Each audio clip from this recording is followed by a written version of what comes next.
Bueno, vamos a hablar de las técnicas de proyección del mercado. Algunas solo las mencionaremos, otras las van a usar más. Y lo primero que quiero que quede claro es para qué usamos nosotros aquí en proyectos esas técnicas para la demanda principalmente, pero no significa que sea para lo único que se utilizan esas técnicas. Para cualquier variable que deseen proyectar se pueden utilizar, ¿vale? Encontraban ustedes en la lectura de 3 tipos de métodos y voy a empezar por los cualitativos. Creo que fue en este grupo, o no sé si fue en el otro, a veces por los horarios se me cruzan, que alguien me decía la clase pasada, profe, ¿qué pasa si no tengo la información histórica? Que le decía, ya lo veremos en esta clase. Los datos cualitativos, los métodos cualitativos se utilizan principalmente cuando no hay información histórica, no hay suficientes datos, o puede que haya la información histórica pero no sirve para proyectar. Un ejemplo clarísimo, la gran mayoría de empresas utiliza los datos históricos para proyectar sus ventas del año siguiente. Entonces sus ventas del 2001 y establecen su presupuesto, las metas de cumplimiento para el área comercial, todo eso. Pero vámonos con la reciente pandemia que sí o sí afectó las ventas en el 2020 de la gran mayoría de negocios. Hay algunos que por la naturaleza del negocio ni les subió ni les bajó, pero a muchos negocios sí, bien sea o se dispararon las ventas o se bajaron las ventas. Si yo me voy a usar métodos cuantitativos tradicionales, listo, tengo la información histórica, no sé, de una empresa de 20 años, yo qué sé, pero no me sirve porque hay algo atípico, que entonces me va a proyectar unas ventas que no tienen en cuenta ese bajón, o que sí lo tiene en cuenta pero no considera realmente lo que está sucediendo. O también cuando estamos hablando de proyectos nuevos, proyectos de innovación, de lo que hay muy poca información. Distinto si una cosa es que mi proyecto sea nuevo, pero estoy en un sector en el que hay suficiente información, no es un sector nuevo. Regálenme un momento.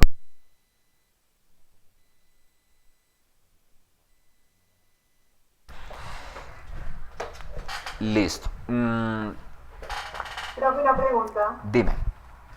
¿La clase está siendo grabada? ¿Me podemos grabar, por favor? Sí, está siendo grabada, sí señora. Ah, listo, profe. Muchas gracias. Vale, con gusto.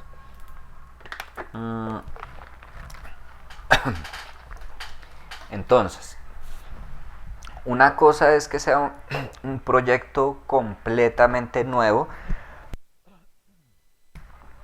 el sector, la idea de negocio, todo, que hay muy poca información, a que mi empresa sea nueva, pero pues ya hay competencia, es un sector maduro.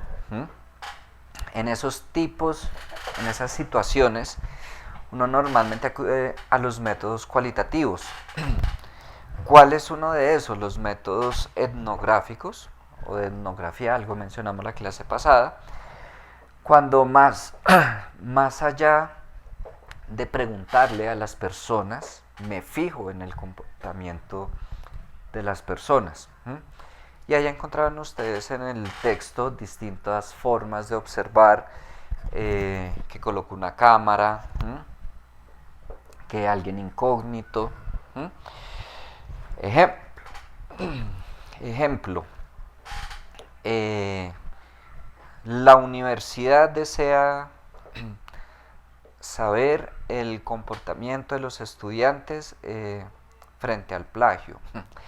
¿Cuándo hacen plagio los estudiantes?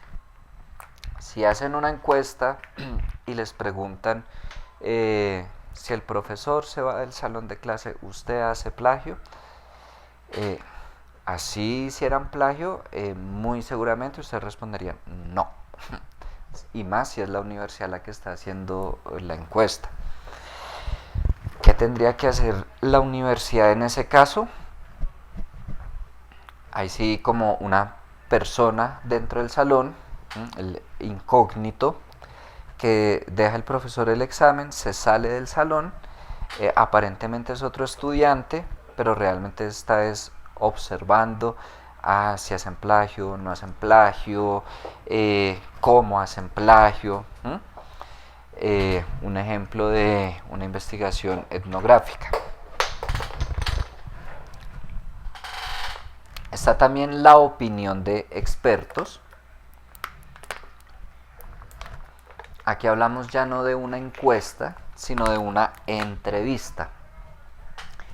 ¿Qué diferencia tiene una entrevista de una encuesta? Y pues eso se los menciono rápidamente porque hay clases, o sea, una clase solo para aprender a diseñar y desarrollar entrevistas. En una entrevista es una charla más informal, es decir, no está la persona ahí diligenciando, sino, no sé, yo reunido con alguien, un café, un almuerzo, una cena. Entonces, como es algo aparentemente informal, no estoy yo tomando nota, sino estoy grabando la entrevista, por supuesto con consentimiento, jamás a escondidas, eso sería un problema. O sea, la persona es consciente que está siendo grabada, con grabadora, con cámara, bueno, en fin. Yo no preparo las preguntas, sino preparo los temas que se van a tratar. Y claro, la persona es experta en X tema, algo de lo que ustedes ven, ejemplo, algo de la economía, entonces van y le preguntan a que el profesor de tal universidad de economía, algo de la vacuna, entonces van y le preguntan al médico que es el experto en el tema, cosas así. Bueno, lo que ustedes ven en medios no es una entrevista, a menos pues que sean de esas de una hora, una cosa así, pero lo que ustedes ven que preguntas rápidas no es entrevista, pero es un ejemplo de acudir a un experto. Yo puedo preguntarle a uno o a varios expertos y trabajar toda la información, luego juntarla, sacar conclusiones. ¿Qué implica? No siempre es fácil acceder, pues son expertos, se supone, pues no sé, personas muy ocupadas, lo que sea. A veces no es fácil lograr la cita, implica un lobby impresionante, a menos que el experto sea el amigo, el familiar, alguien cercano. Tenemos también los métodos Delphi y de consenso de panel, que son similares. ¿Qué se hace en el método Delphi?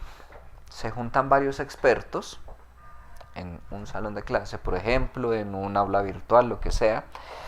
Se desarrolla una encuesta.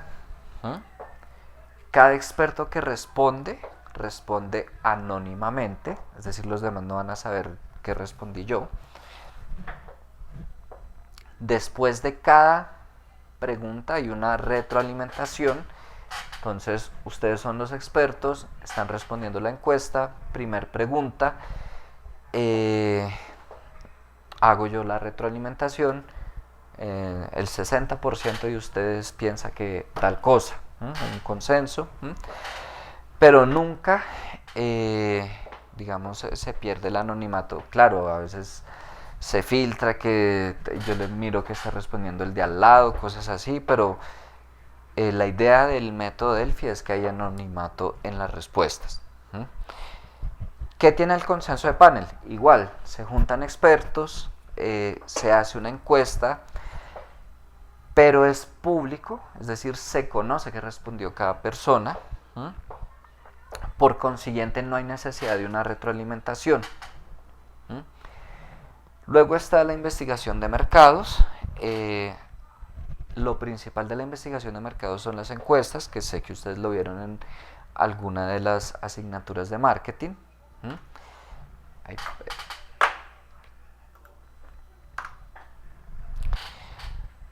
¿Qué tipos de investigación de mercados hay?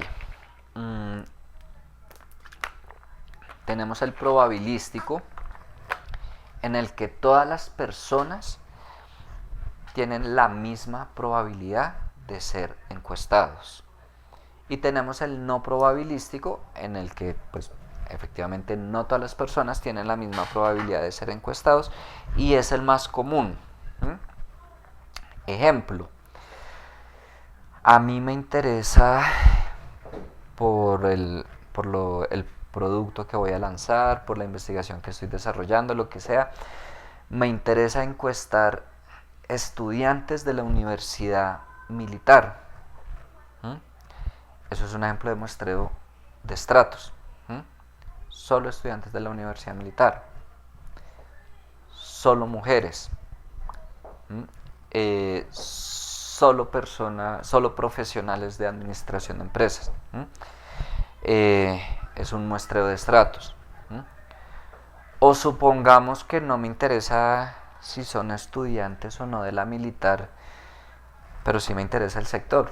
No sé, voy a montar un café por ahí cerca, entonces me interesa ese sector de la calle 100 con 11. Entonces voy a realizar las encuestas en ese sector.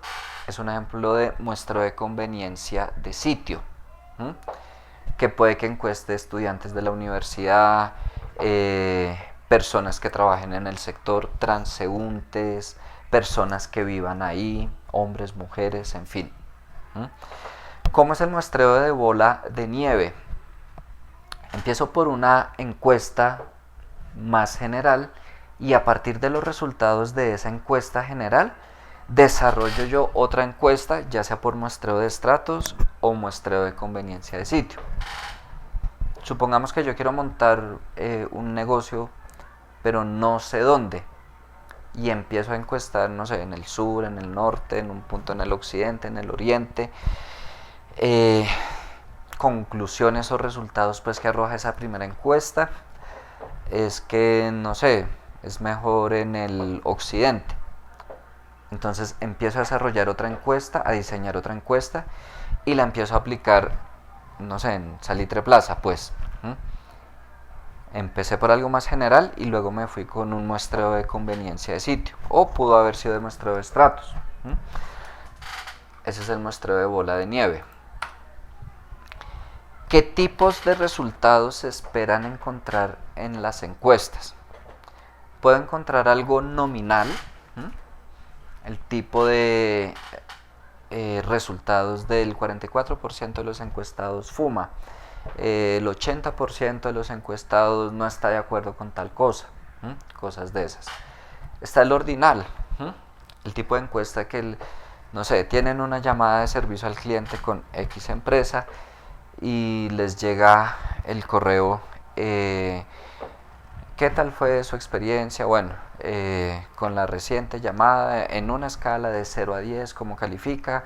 La solución de su problema, la amabilidad de la persona que lo atendió, en fin. Un ejemplo de ordinal, o de 1 a 5, bueno. Ese es el ordinal. El intervalos. Yo puedo llegar a preguntar la edad exacta. Como puede que de pronto no me interese la edad exacta de cada uno, pero sí saber en qué rangos de edad se mueven. O entre cuántos cigarrillos se fuman al día, entre 0 y 5, entre 5 y 10, 10 y 20, bueno, yo qué sé. Ese es un ejemplo de por intervalos. Entonces yo voy a tener tanto por ciento, tienen una edad entre 18 y 25 años, por decir algo. Pero no me fui al detalle de qué edad tenía cada uno. Ahora, una cosa es el diseño de la encuesta, y aquí aclaro, no nos vamos a centrar en el diseño 1, porque ya lo vieron en una de marketing. 2, porque pues se nos iría varias clases solo en el diseño de encuesta. No sé con qué profesor lo vieron ni cuánto le dedicaron al diseño de encuesta. Pero lo que sí vamos a decir es, las encuestas deben ser lo más breves posibles. Y ojo, no estoy diciendo tantas preguntas máximo. Eso depende de la necesidad de cada investigación. Hay proyectos en la que una encuesta breve pueden ser un montón de páginas y me ha pasado desarrollándola, como puede haber una encuesta en que 2 páginas, no sé, 10 preguntas ya sea mucho. ¿De qué depende? ¿Qué va a determinar eso? La investigación que están haciendo. 2, se debe procurar preguntas cerradas.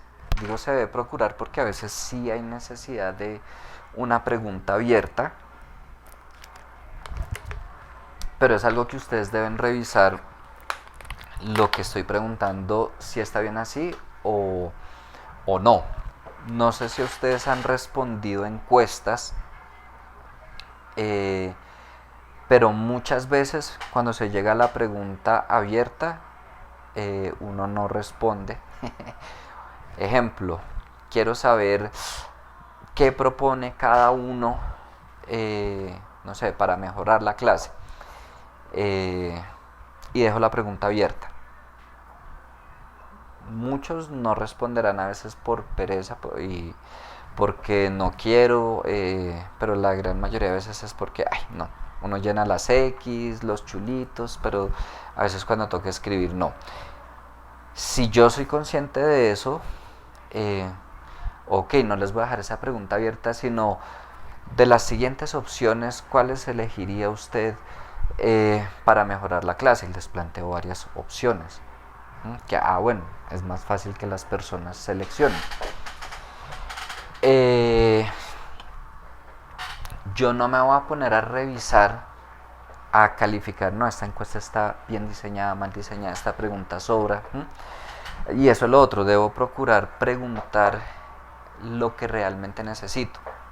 Hay encuestas en que se va como una primera hoja de datos personales, de nombre, apellido, edad, sexo, barrio donde vive. Y ojo, si la investigación requiere toda esa información, listo. Pero si no, yo no pregunto. Si mi investigación no requiere que yo sepa si son hombres o mujeres, pues no pregunto el sexo. Si necesito saberlo, pues sí, pero si no, no. Así es una pregunta boba, pues. Lo mismo la edad. Si necesito saber la edad, la pregunto. Y ya miro si la edad es exacta o en intervalos. Pero si no, tampoco va esa pregunta.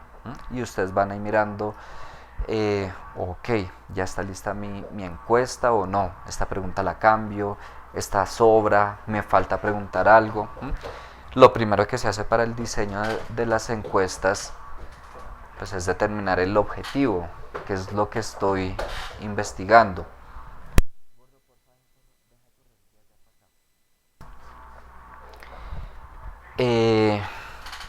Y ahora va la otra parte. ¿A cuántas personas voy a encuestar yo?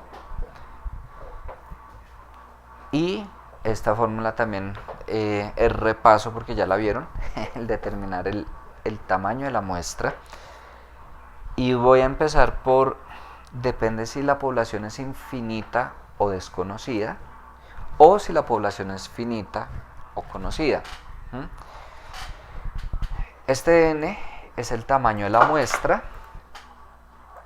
Este Z es un estadístico de la tabla de distribución normal. Yo creo que recuerdan esa tablita donde va uno ubica, mi nivel de confianza es de 95%, entonces mi Z está 1,96. Ese es ese Z, que no es más que ir a mirar a la tabla de distribución normal según el nivel de confianza. ¿Quién determina ese nivel de confianza? Ustedes. Yo quiero tener un nivel de confianza de 90%, 95, 99. Normalmente se elige 95%. Ya si necesito muchísima precisión, 99%. Pero asimismo se va a incrementar el tamaño de la muestra impresionantemente. 90% de confianza puede ser muy poco, pero pues también tiene que ser uno consciente. Depende mucho de los recursos, del tiempo que yo tenga para hacer las encuestas. Claro, eso tiene un costo implícito. En estos momentos de pronto no, si son ustedes los que van a a diseñar y a elaborar las encuestas, y hoy en día por, no sé, por internet, el formulario de Google, y entonces se lo envía uno a varias personas para que lo diligencien y listo. Pero si hablamos de encuestas en calle, en frío, que tengo que contratar personas para realizarlas, gastar en material, lo que sea, va a llevar tiempo, implica costos. Esto que ustedes ven aquí abajo es el error máximo, que yo digo me va a permitir máximo un 3% de error, máximo un 5%, normalmente es el 5%. Igual, puedo decir no, que el 4, que el 10, se van a dar cuenta que un 1% de más o de menos influye en el tamaño de muestra. Yo no puedo decir, ay no, en vez del 5 el 4, se me puede subir muchísimo. Eso es lo otro. A mayor error permitido, menor tamaño de muestra. A mayor nivel de confianza, mayor tamaño de muestra. Esto que ven aquí, ¿qué es? Esta es la desviación estándar. Esta fórmula que está aquí al lado, ¿qué es? Ya no hablamos de desviación estándar, sino cuando se habla de la probabilidad de éxito o probabilidad de fracaso. Hay textos que plantean que cuando la desviación estándar se desconoce, se asume un valor de 0.5. Hay textos que plantean que cuando la probabilidad de éxito se desconoce, se asume un 50-50. 50% de probabilidad de éxito, 50% de probabilidad de fracaso. Si aquí yo tengo 0,5 al cuadrado, me va a quedar pues 0,5 por 0,5. Lo mismo que yo tendría acá. El punto es, estas son exactamente la misma fórmula, lo que cambia es el enfoque si tengo probabilidad de éxito o desviación, y muchas veces se coloca el mismo valor. Sucede igual cuando tengo población finita, es decir, si yo estuviera hablando de probabilidad de éxito o de fracaso, que aclaro, deben sumar 1 o 100%, es decir, si mi probabilidad de éxito es 0,7, mi probabilidad de fracaso es 0,3, o 0,5 y 0,5, 0,2 y 0,8, siempre suma 1. Si yo tengo una población finita, y no estoy hablando de desviación estándar, sino de probabilidad de éxito y de fracaso, pues igual, cambio la desviación por P por Q. Aquí este N mayúscula es el tamaño de la población. Ahí no es más que determinar, yo quiero tener este nivel de confianza, quiero tener este error máximo permitido, y ok, encuentro cuál es el tamaño de muestra que debo cubrir pues para desarrollar mis encuestas. Ya cuando nos salimos de lo cualitativo, bueno, y esas encuestas, aunque entra dentro de lo cualitativo, muchas veces son la base para lo cuantitativo. Dentro de lo cuantitativo tenemos los causales, que es cuando una variable explica otra, o varias variables explican otra. Cuando tenemos el histórico, antecedentes cuantitativos, y esos históricos sirven para predecir el comportamiento futuro. Encuentran ustedes allí en el texto el modelo de regresión, econométrico, de insumo producto, todos están explicados, bueno, el econométrico un poco. Nos vamos a centrar en el de regresión y en el de regresión simple. ¿Qué diferencia hay entre el simple y el múltiple? En el simple, una variable explica otra variable y ya. En el múltiple, varias variables explican una. Y dentro de la regresión simple nos vamos a centrar en la regresión lineal. Hay lineal, exponencial, logarítmica, cuadrática. Ahí en el libro creo que tocan la logarítmica también. Ahí les dejé un artículo también dentro de las lecturas, no lo tienen que hacer. No es como tal de pronóstico de las ventas, pero dentro de la metodología se explica muy bien lo que son los distintos modelos: lineal, exponencial, logarítmico. Están todos explicados, cuadrático. Bueno, por si quisieran o necesitaran de verdad utilizarlo. Aclaro, nos vamos a centrar en el lineal, pero hay veces que uno debería usar no el lineal, sino otro: logarítmico, cuadrático, exponencial, el que fuera. ¿De qué va a depender? Uno normalmente aplica todos los modelos: lineal, cuadrático, exponencial, logarítmico, y hay distintos estadísticos.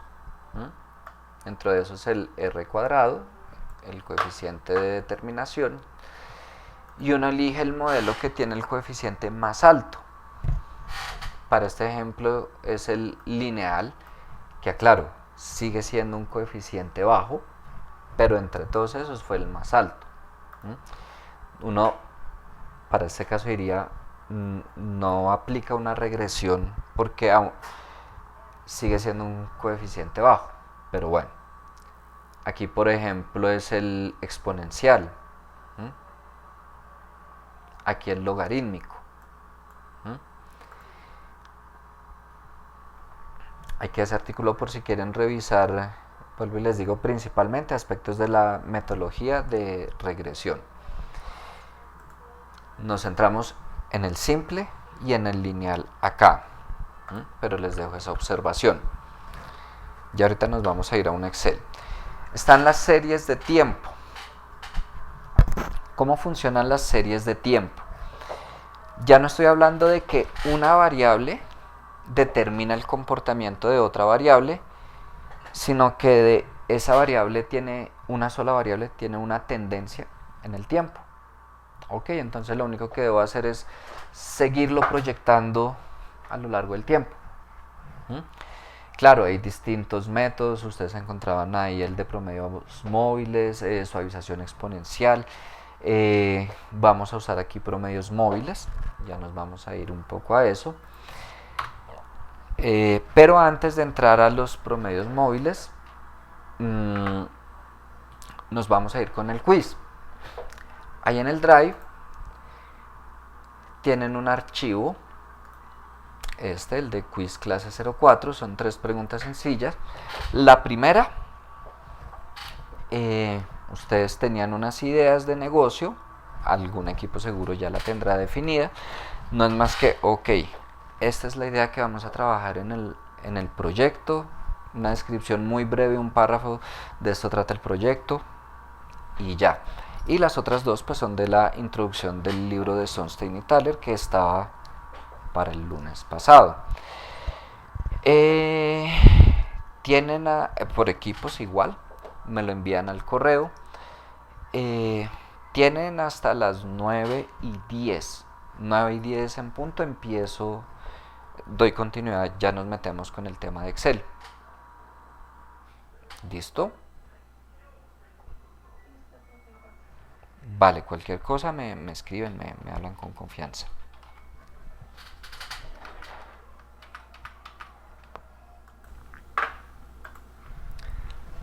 Bueno, vamos a continuar. Entonces, vamos a pasar ahora a la parte de regresión lineal y promedios móviles. Ustedes se encontraban en el libro, y de pronto ya lo habían visto, no sé, en estadística, en otra asignatura, la fórmula de regresión lineal.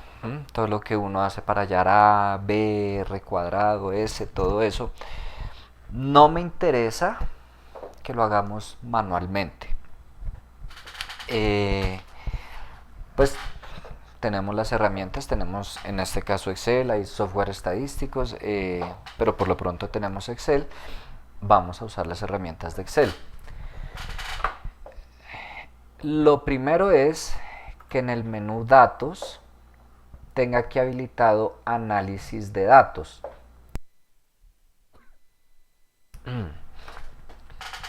Si alguien no lo tiene habilitado y no sabe cómo habilitarlo, porfa cuénteme y revisamos.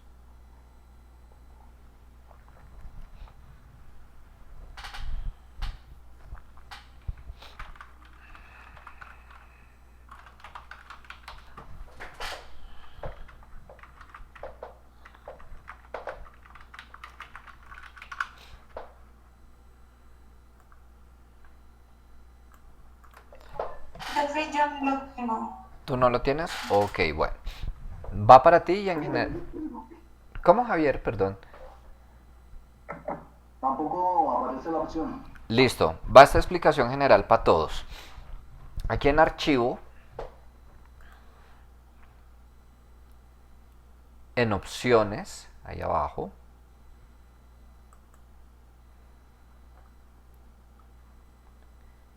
en complementos,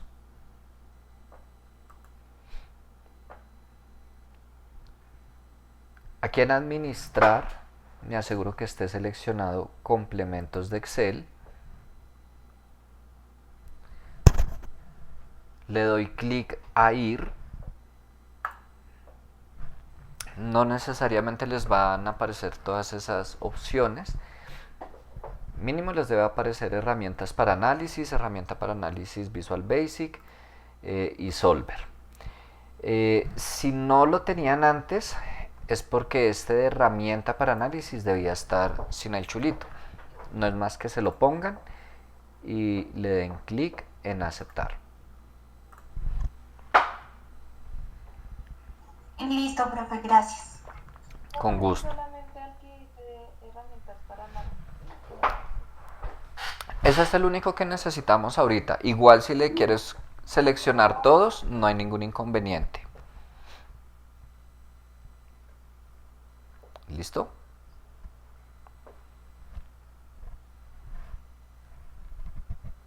Listo, profe, gracias.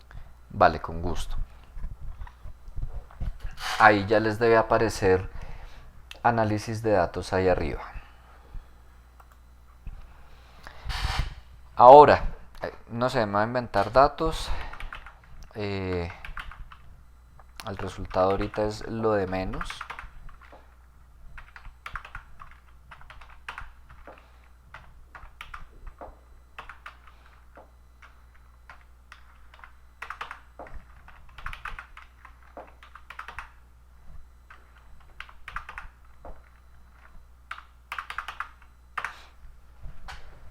Le pueden colocar los mismos datos, otros datos aleatoriamente, consecutivos. No nos interesa en este momento los datos.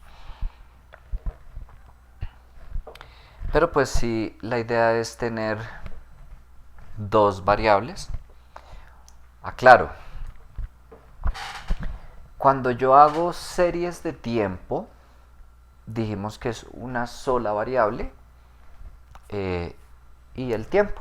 Sencillamente queremos ver esta variable se comportó así durante estos años, queremos ver qué pasa los años siguientes. O ya si no estuviéramos hablando de serie de tiempo, sino, no sé, que la tasa de cambio, por decir algo, va a depender del precio del petróleo. Cosas así, que del PIB va a depender la inflación, lo que sea. Coloqué serie de tiempo, pero la vamos a trabajar como regresión. El procedimiento es exactamente el mismo. Y en el común de los casos, ustedes lo trabajan de esa manera. Tienen una serie de tiempo, que el histórico de ventas del sector, el histórico de la demanda, no sé, de la compañía, si no estamos hablando de una empresa nueva, y se trabaja como serie, como regresión. Entonces, aquí en análisis de datos tienen varias opciones. Nos vamos a ir a seleccionar regresión.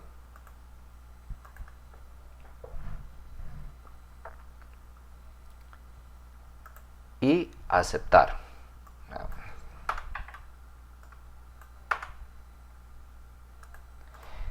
Les debe aparecer así en un principio.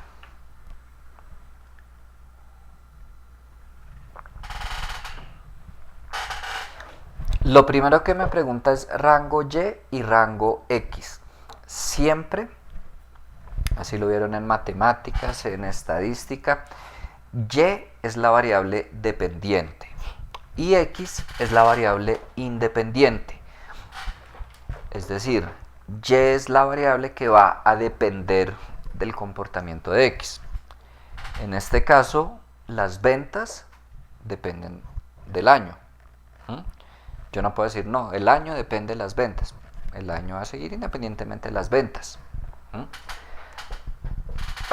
Entonces voy a seleccionar el rango Y.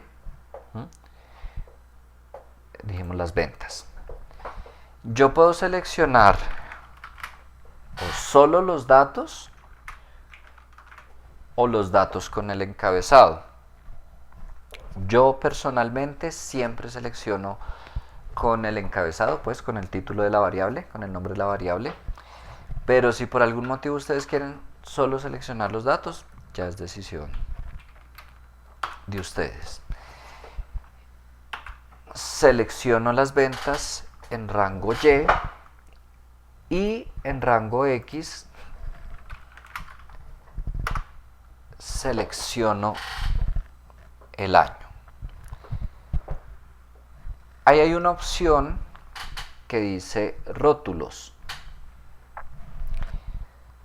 Si yo hubiera seleccionado solo los datos, lo dejo así como está, sin seleccionar rótulos. Pero como yo seleccioné el nombre de cada variable, debo seleccionar esta casilla que dice rótulos, que no es más que indicar que la primera fila no son datos, sino los nombres de la variable.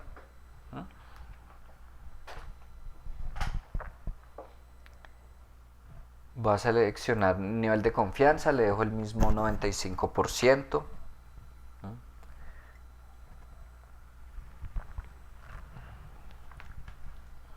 Estos residuales es información adicional estadística. Si la quieren pedir, si no, no hay problema. No nos vamos a poner aquí pues a mirar en detalle qué significa cada estadístico, los gráficos, pero pues ya si lo quieren pedir, pues no es más que seleccionar. Esto no va a influir en el resultado, sino en el informe final, lo que les muestra. No voy a seleccionar ninguno. Aquí, si yo selecciono en una hoja nueva, me va a arrojar el informe en una hoja nueva. Pero si yo quiero el informe, ejemplo, aquí en esta misma hoja, selecciono rango de salida y una celda, esta. No me va a mostrar todos los resultados ahí, ya se van a dar cuenta que son varios resultados, sino de ahí para abajo y a la derecha empieza a mostrarme el informe. O donde se lo coloque, acá, donde sea. Voy a dejarlo en una hoja nueva, pero como ustedes quieran. Y aceptar.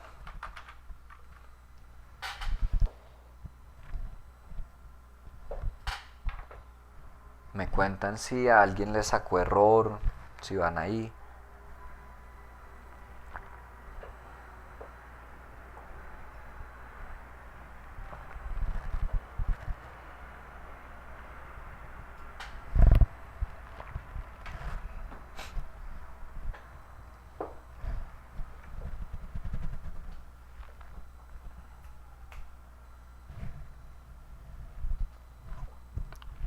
¿Todos bien hasta ahí?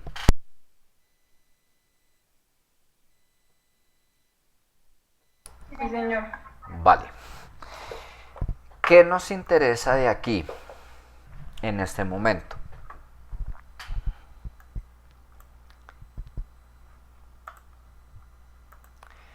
Los valores de los coeficientes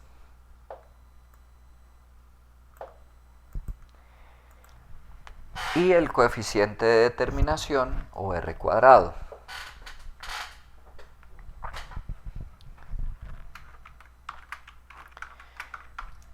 Nosotros tenemos que la recta es igual a AX más B. ¿Qué es lo primero que hacemos al hacer la regresión? Hallar los valores de A y de B. ¿Cuáles son esos valores de A y de B? Estos coeficientes. Siempre el que dice intercepción corresponde a B.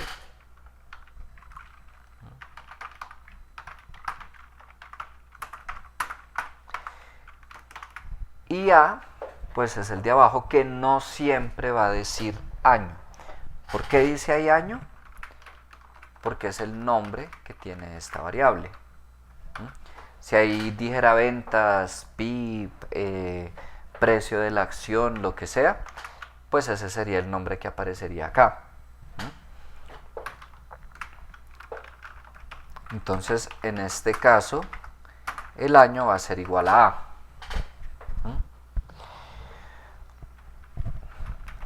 Otra cosa, si ustedes se dan cuenta, este reporte no está formulado, nació de los datos que tengo, pero ya es algo totalmente independiente.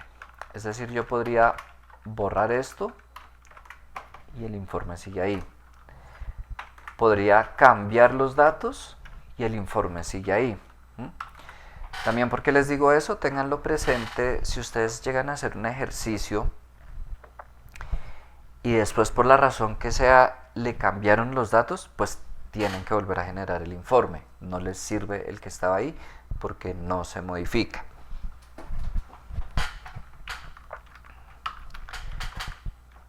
Ok, ya sabemos cuál es la intercepción, cuál es B y cuál es A.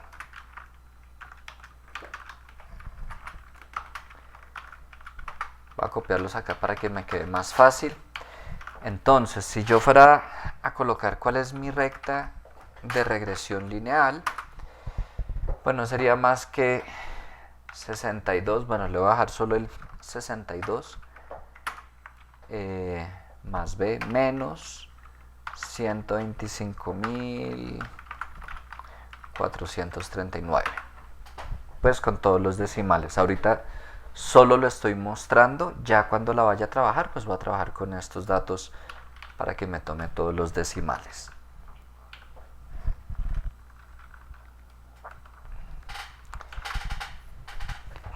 ¿Qué sigue después de que hayamos la recta de regresión? No es más que reemplazar en X los valores que deseamos conocer. Entonces vamos a suponer que ese es el histórico de ventas y que haciendo una regresión lineal deseamos proyectar las ventas para los siguientes 5 años.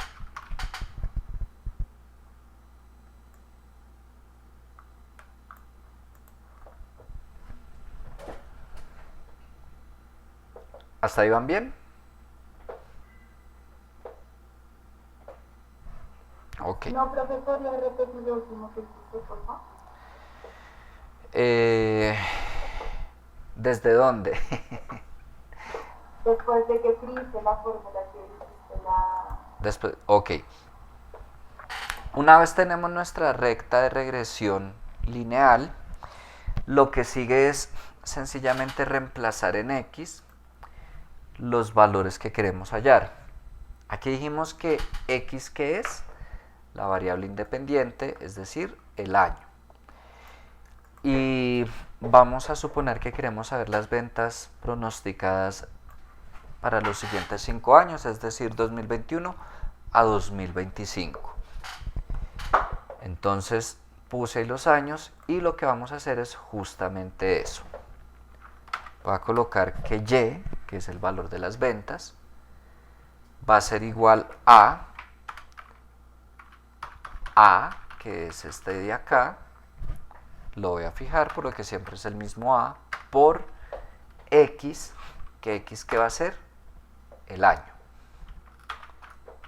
Y todo eso más B, que es este coeficiente de acá, lo fijo. Y de ahí para abajo lo arrastro. Y tengo la proyección de mis ventas del 2021 al 2025.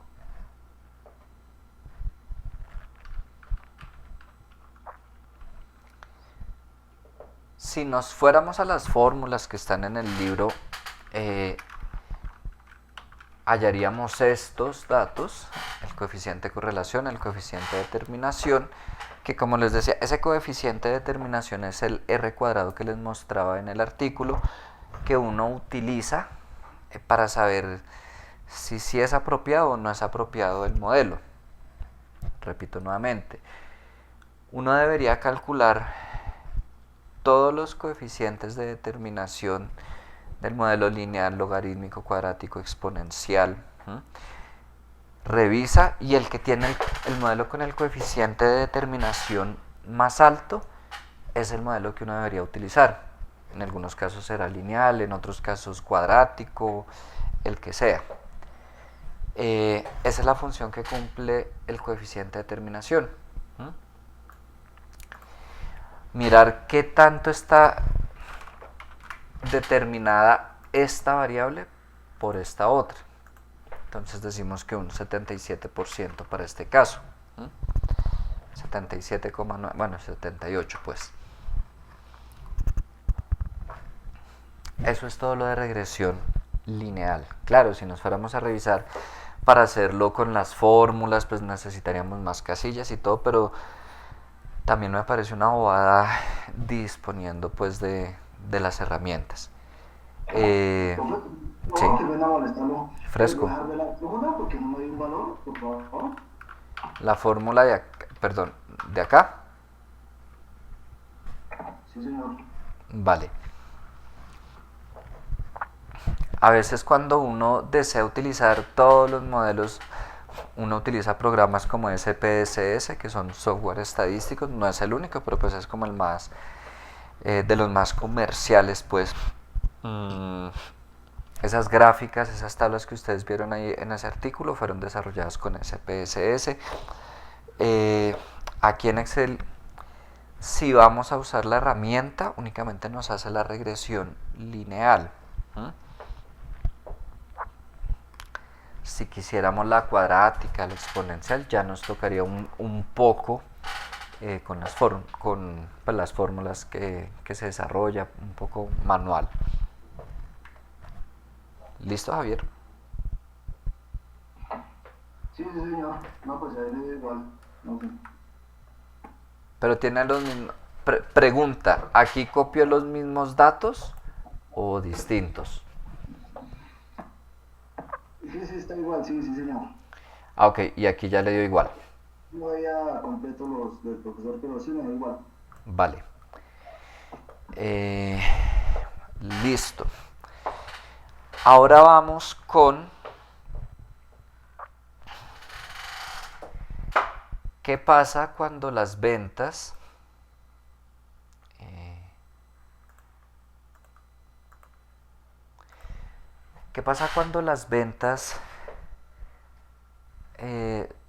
tienen un factor estacional, como ustedes miraron ahí? Es decir, que no en todos los periodos, sean meses, trimestres, semestres, no en todos los periodos son iguales. En el libro colocan ejemplos, no sé, que se viven en estaciones, otoño, invierno, por trimestres, igual podría ser por meses. Ejemplo, no sé, los árboles de Navidad son ventas estacionales, artículos para Halloween, textos escolares, ¿Mm? Son tipo de productos, tipo de negocios con ventas estacionales. Entonces normalmente en ese tipo de negocios no solo nos interesa proyectar las ventas del año, sino saber, ok, cuánto va a corresponder de esas ventas a cada periodo. ¿Mm? Eso es lo que ustedes ven acá, lo del método de los promedios móviles. Eso es traído del libro, pues. Aquí se la copia, aquí, bueno, no me interesa esto ahorita.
Ok. Vamos a suponer,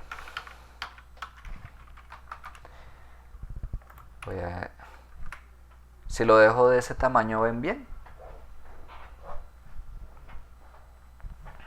Creo que sí, bueno. Vamos a suponer que, como el ejemplo que estaba en el libro, tenemos pues las ventas totales de cada año, pero también están distribuidas por trimestre. Lo pudimos haber dividido por meses, por semestres, en fin, voy a dejarlo por trimestres.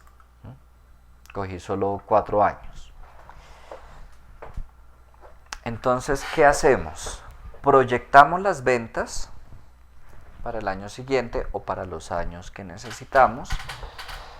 Eso lo hacemos mediante regresión, igual.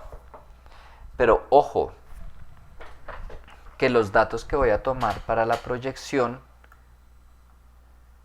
no son todos estos, sino necesito totalizar. 2016 tanto, 2017 tanto, 18 tanto, 19 tanto. Voy a totalizarlos. 2016.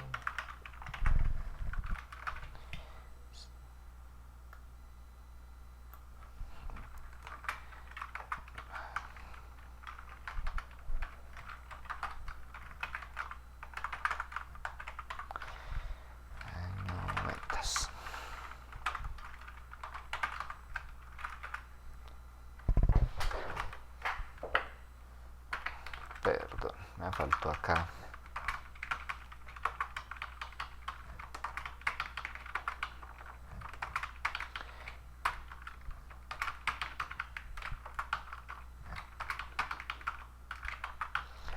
Listo. Voy a totalizar 2016, 17, 18, 19.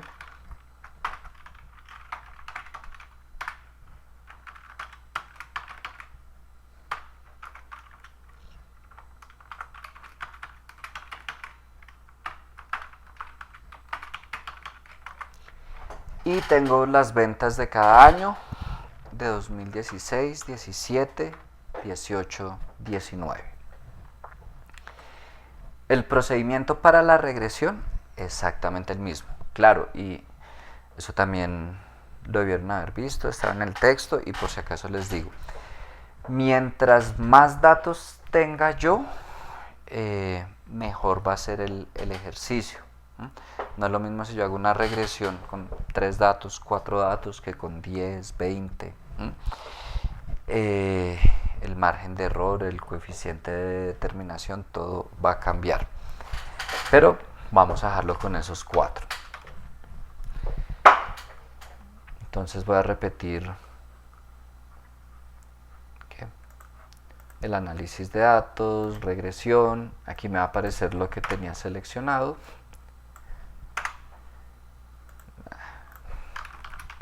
Rango Y, este.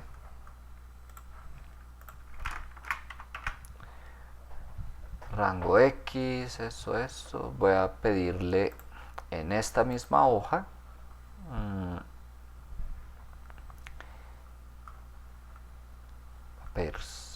Sí, acá.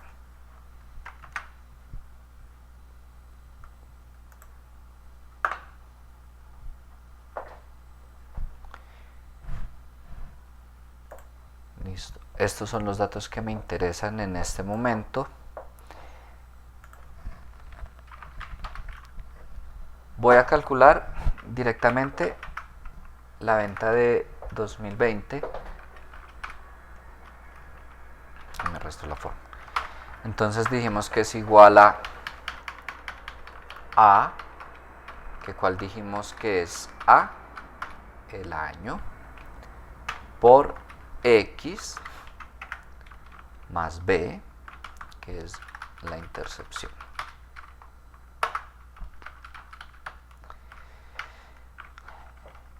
Esas son mis ventas de 2020 proyectadas. Hasta el momento no he hecho nada distinto, lo de regresión. ¿Ahí van bien?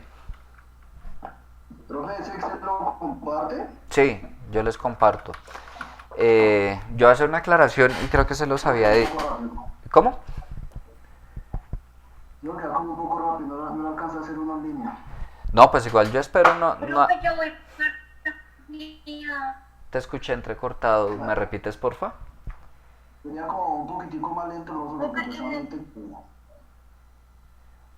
Ok, listo, Javier. Y me repites, porfa, Maleli. Profe, qué pena, en la parte de las ventas por trimestre, ¿cómo hiciste para sacar eso? No la suma, sino esa, sí, esa parte. No, eso me lo inventé, pues. Hice un Ah, ok, perfecto. copiar, pegar de esto de acá.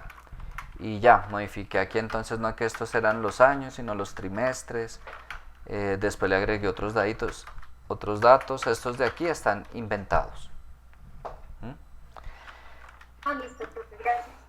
Vale, con gusto. Ahora, sí comparto este y todos los Exceles pues, que hagamos en clase. Se los comparto. 2, me estoy centrando más en la explicación de proyectos que de Excel. Aquí, por ejemplo, bueno, usé una función de Excel, sumar sí. Si la conocen, maravilloso. Si no la conocen, invitación a que la revisen con el Excel que les envío, pero no me voy a detener en la explicación de la función. Ahora, pudieron haberlo hecho de pronto alguien, no, yo no conozco la función. Pues nada, voy a sumarlo de 2016, ya sé qué es esto. Voy a sumarlo de 2017. Esos son los datos que están ahí. Y así sucesivamente. Tercero, bueno, listo. Lo único que hice fue la regresión. Aquí el valor de 2020 lo hallé igual que como teníamos acá en 2021, solo que me fui de una vez a seleccionar los valores de la función lineal, cuál es A, cuál es B, y hacer exactamente eso mismo, pero acá. Aquí no me puse a copiar todo, por lo que ya se los había explicado acá. Y tercero, pues también, claro, queda también el video con la explicación en caso tal. Pero pues sí, igual si necesitan preguntar, que me devuelva lo que sea, con confianza, ¿vale? Ahora, bueno, y tercero, se supone que les estoy explicando algo que ustedes ya leyeron.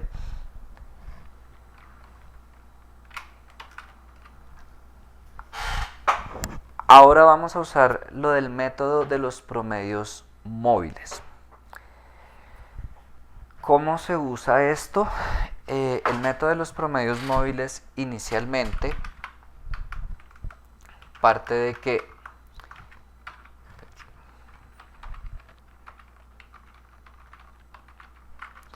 ejemplo,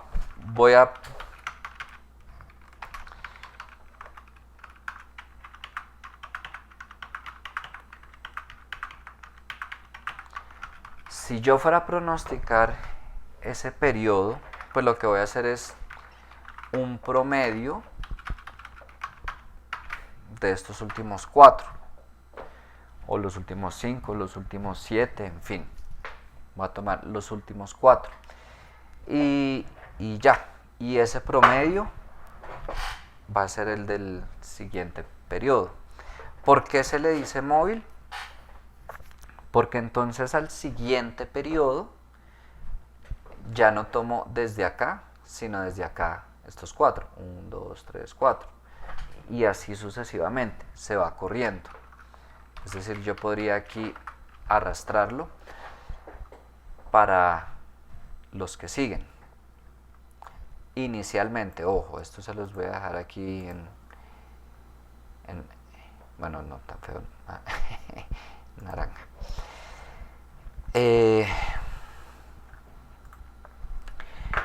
Pero ¿qué plantea después los promedios móviles?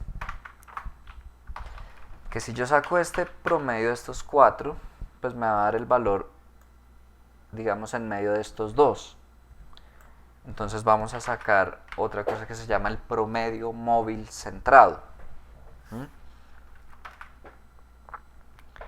Lo primero que voy a hacer es, como estoy sacando estos 4, el promedio. Bueno, esto que yo coloqué aquí de promedio es esta misma fórmula. La sumatoria de todos los valores que estoy trabajando dividido en el total de datos que tomé. Esto de promedio es equivalente a esta fórmula, ¿vale? Entonces, voy a sacar igual los promedios de los periodos que estoy trabajando, estos 4, y así sucesivamente los voy corriendo, y los voy a colocar en medio de estos 2, entonces lo voy a colocar acá.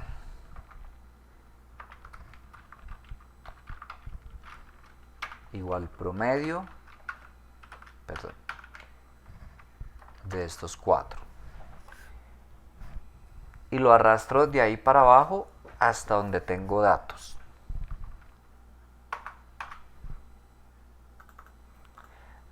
Ojo que hasta ese.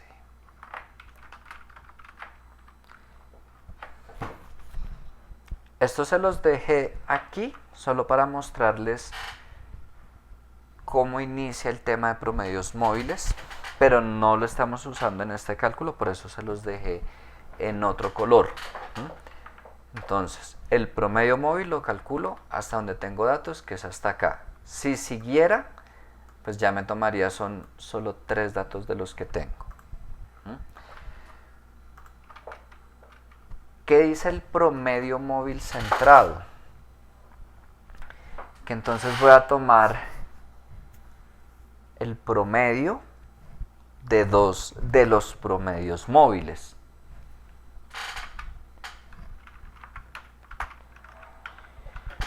Lo voy a colocar acá.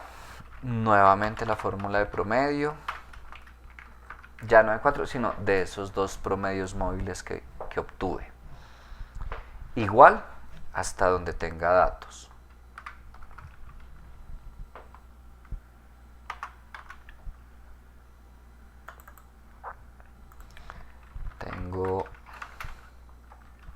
Hasta acá tengo datos.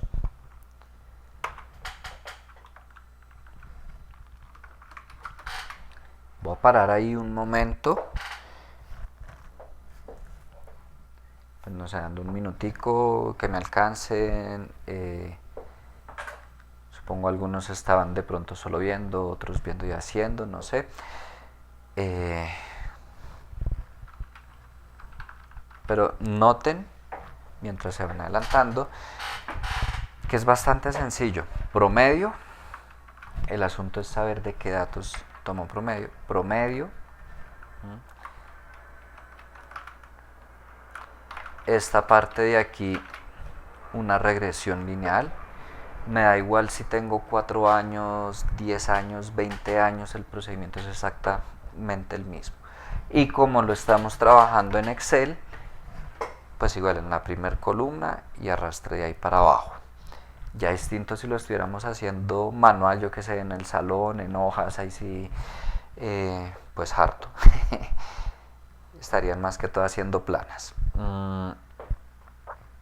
Ahí van.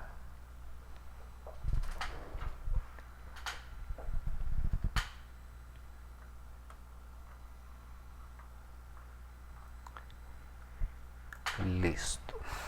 Ahora, ¿qué sigue? El cálculo del índice estacional específico. ¿Qué es eso?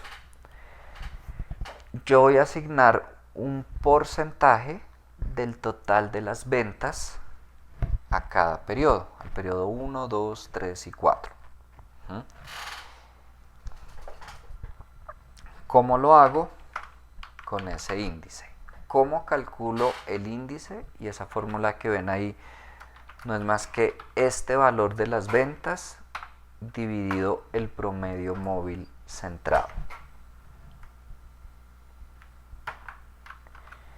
Y lo hago igual hasta donde tengo datos, perdón.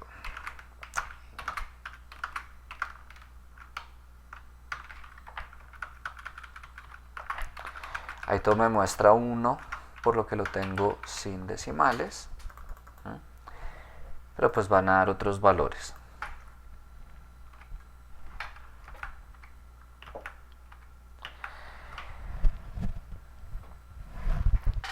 ¿Qué sigue después de ese cálculo? Y bueno, si ustedes recuerdan, ahí en el libro hay un ejercicio desarrollado paso a paso, pues no el Excel, pero muestra las fórmulas tabla por tabla de lo que estamos haciendo.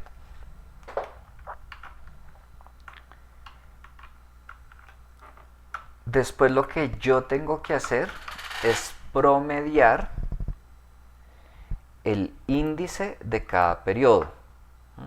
Entonces cojo todos los índices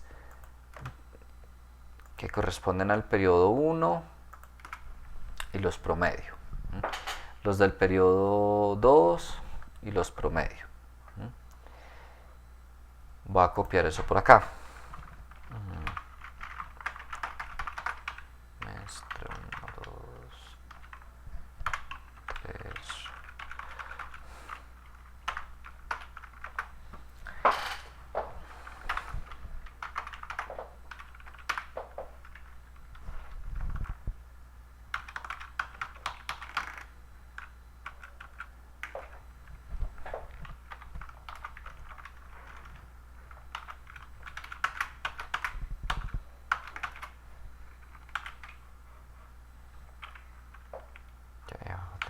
Me perdí. Así sí tengo.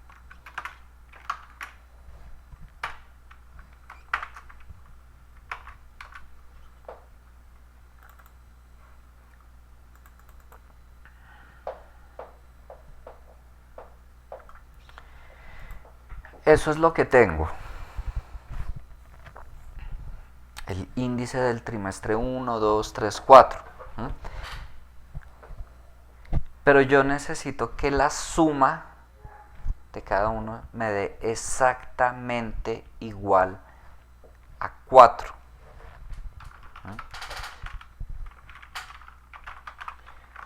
Aquí yo tengo un aproximado. ¿Por qué necesito que me dé exactamente igual a 4? Por lo que tengo 4 periodos. Si yo estuviera trabajando con 5, pues necesitaría que la suma me diera 5 y así sucesivamente. Entonces, ¿qué hago? Los aproximo. ¿Cómo lo hago? Miro qué porcentaje tiene cada uno respecto de este valor y lo multiplico por 4.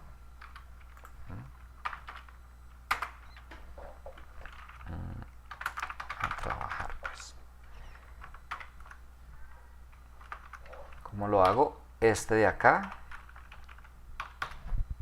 dividido este por 4. Va a dar muy parecido, pero era importante hacerlo.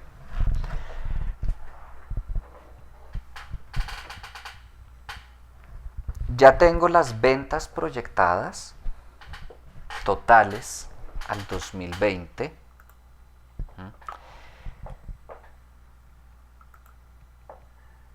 Tengo los índices que voy a trabajar. ¿Qué me falta? Hallar las ventas en el primer trimestre del 2020, en el segundo del 2020, tercero del 2020, cuarto del 2020. ¿Cómo lo hago? Primero, como voy a trabajar 4 periodos, entonces cojo y divido esas ventas que proyecté totales a 2020 entre 4.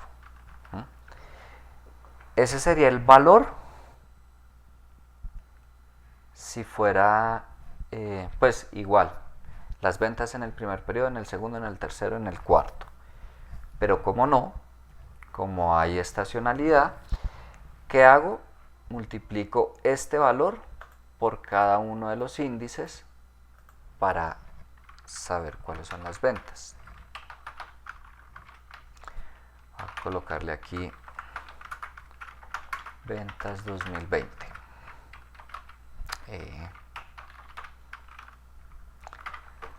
No sería otra cosa que siempre estas ventas multiplicado por su respectivo índice.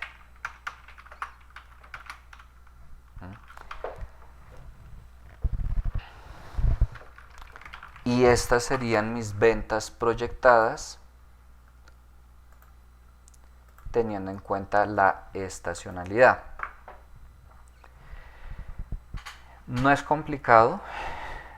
Tienen el archivo de Excel, tienen el libro, el video y por supuesto me pueden preguntar. No se asusten, ¿qué es lo que quiero? Hay un taller, determinar las ventas de 2021 considerando el efecto estacional. Es exactamente lo mismo que acabamos de hacer. Ese es el punto 1. Punto 2. Van a determinar el tamaño de la muestra que deben emplear en su investigación, en su proyecto. Es decir, ustedes van a determinar, no, vamos a emplear el 95% de confianza, vamos a permitirnos un error del 5%, del 3%, bueno, lo que sea. Es población finita, infinita, lo que sea, y ya, no es más sino reemplazar en esas fórmulas de tamaño de muestra. No me lo tienen que entregar el lunes, ojo con lo que voy a decir. Quiero que lo trabajen como si lo fueran a entregar el lunes. Y vamos a dedicar un tiempo al inicio de clase a resolver inquietudes de manera que lo puedan terminar. Yo estoy seguro que van a haber equipos que igual con lo que se vio, con lo que está en el libro, lo van a terminar sin ningún problema. Pero también sé que habrá uno que otro equipo que bueno, no sé, tengo duda de esto, me sacó este error, lo revisamos el lunes. Pero no esperen a llegar el lunes de cero, puedes hacer todo el taller, porque no, va a ser un tiempo para dudas muy puntuales de lo que hayan trabajado.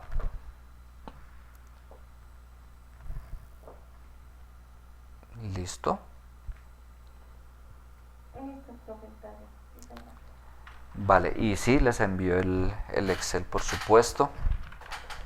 Eso lo trabajan en equipos igual.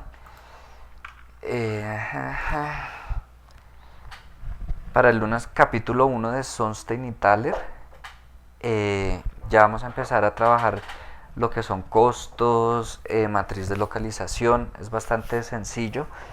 El lunes trabajaremos lo que son costos, aspectos económicos, ojo, no financiero todavía, económicos, que eso está en el capítulo 6 y 7. Ya el jueves nos metemos con matriz de localización, determinación del tamaño, del proyecto.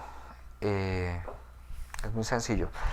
Y bueno, aunque les pido leer eso, sí será más, cada vez va a ir siendo menos teórico, más cuantitativo, más Excel. Y ya se van a dar ya a partir del segundo corte casi que cero libro y solo talleres, talleres, talleres, solo Excel.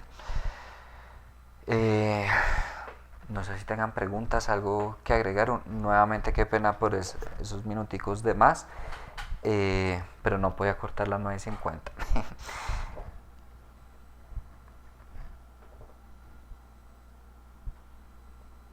¿No? ¿Preguntas, quejas, sugerencias? Nada.